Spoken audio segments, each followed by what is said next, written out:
न्यायमूर्ती सारख्या घटनेचा ज्यांना अधिकार आहे त्या माणसाने त्यांना कॉक्रोच म्हणणं हे मला वाटतं अत्यंत गैर आहे. तो त्या युवकांचा अपमान आहे मी मानतो.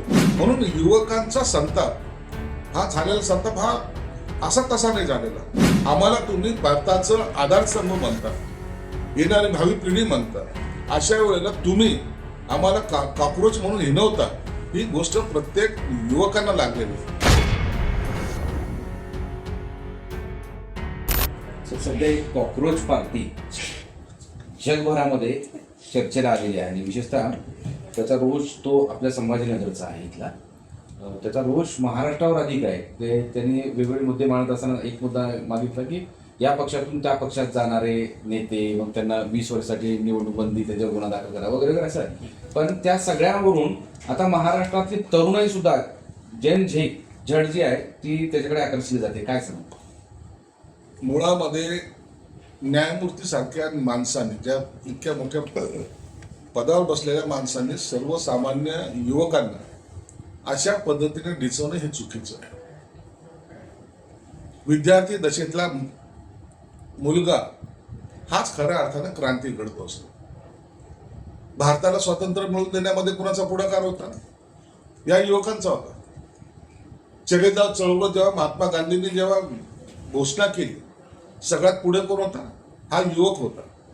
आणि जेव्हा युवकांचा तुमच्या आंदोलनासाठी, तुमच्या राजकीय भवितव्यासाठी, तुमच्या असलेल्या पक्षासाठी तुम्ही वापर करता आणि त्या जेव्हा काम संपलं तर त्या युवकांचा तुमचा अर्थार्थी काही संबंध नाही, अशा पद्धतीने जेव्हा बोलल्या जातं आणि त्याच्यातल्या त्यात न्यायमूर्ती सारख्या घटनेचा ज्यांना अधिकार आहे त्या माणसाने त्यांना कॉक्रोच म्हणणं हे मला वाटतं अत्यंत गैर आहे. तो त्या युवकांचा अपमान आहे मी मानतो. म्हणून युवकांचा संताप हा झालेला संताप हा असा तसा नाही झालेला. तुम्ही त्यांच्या अधिकार आणि त्यांच्या ताकदीला दिलेलं ते आव्हान आहे.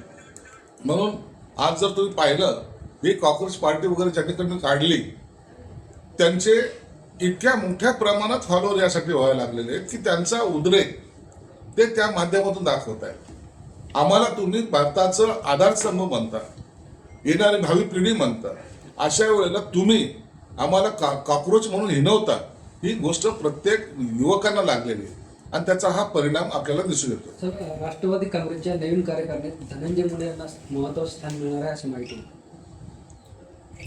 राष्ट्रवादीच्या या कार्यकारिणीमध्ये कुणाला स्थान मिळणार आहे, कुणाला डिच्चू देणार आहे, कुणाची क्लरिकल मिस्टेक झाली, या सगळ्या वादाधिक गोष्टी आहेत. या संदर्भामध्ये आतापर्यंत कोणतंही स्पष्टीकरण खऱ्या अर्थानं अधिकृतपणे पुढे आलेलं नाही. म्हणून या पक्षाचं आता नेमकं काय धोरण आहे किंवा काय त्यांच्या कंडिशन्स आहेत या काही दिवसातच आपल्या समोर येईल. त्या पक्षाचं धोरण तुम्हाला नसेल माहिती, पण ते पक्षातले लोक तुमच्याकडे जे येतात ते तरी माहिती असेल. तर काय तुमच्या संपर्कात किती आहेत? आता हा पक्ष त्यांच्या अंतर्गत गोष्ट वेगळी, परंतु पक्षामधून बाहेर जाण्याची संख्या तेवढीच वाढलेली आहे. काही लोक निश्चितच आमच्या संपर्कात आहेतच, आमच्याशी बोलतायत.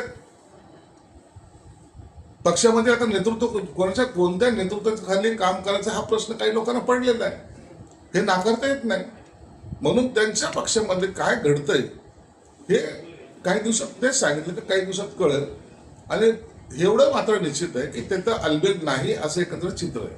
पंतप्रधान नरेंद्र मोदी यांनी एक चॉकलेटचं पाकिट मेलोडी यांना दिलं. त्याच्यानंतर आता कुठंतरी राहुल गांधी म्हणतात की हा भारतीयांचा अपमान आहे, असे रील बनवणार. त्याच्यानंतर त्याला तुम्ही एवढं सिरियसली घेऊ नका.